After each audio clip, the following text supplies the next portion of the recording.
Gary, if I gave you £500 million, who are the people, what property, and which place would you look to deploy that capital?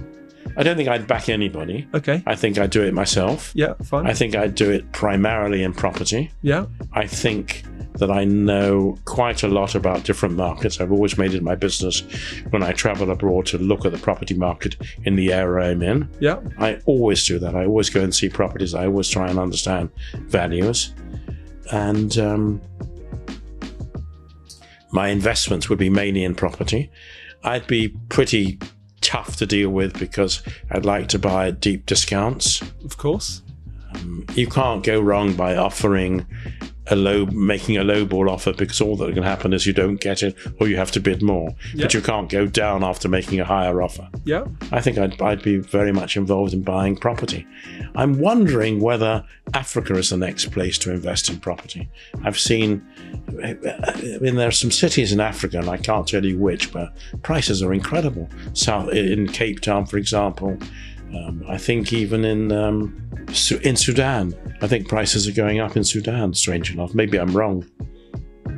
So you'd do it. What kind of property would you buy?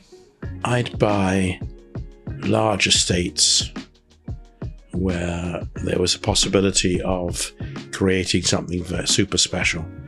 It might be some sort of hotel come residential development off the back of the hotel succeeding off the back of the residential scheme. I was looking at the Discovery Land model and the model used by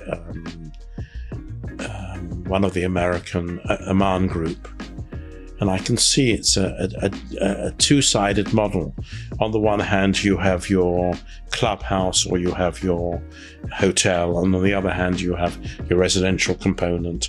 And that residential component not only funds all the other activities, not only pays the ongoing annual cost of the other activities, but provide the ability to get a much higher price per square foot for what you're selling.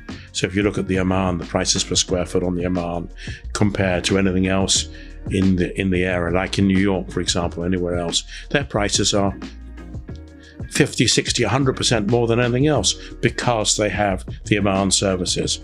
The same with So we're talking about the hotels, but then attached to it are service apartments, effectively. Not service apartments, owned houses. Owned houses, but yes, they get the benefit of the hotel. And they can go into the rental pool. Yeah, so they can go back and forth. So that's access to what? Yeah. All the kind of the food and the catering, but also the gyms and the wider amenity space as well. Absolutely. The golf courses, the ability to rent your property out through the hotel where you get huge income. For example, another client of mine has a house or a mini estate in somewhere in Europe. I don't want to be more specific, and he gets the most incredible amount of money for his house on a daily basis, and it's not in the thousands over.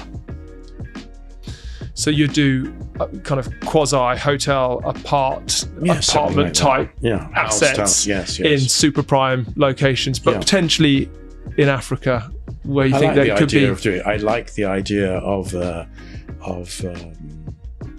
areas where, if you look at prices across the world, you look at the Caribbean, you look at South America, values are not terribly dissimilar in terms of the millions of pounds you have to spend to buy a house in the Caribbean or in South America or wherever it might be. And I think the market the world is such a place where, in the main, prices are growing.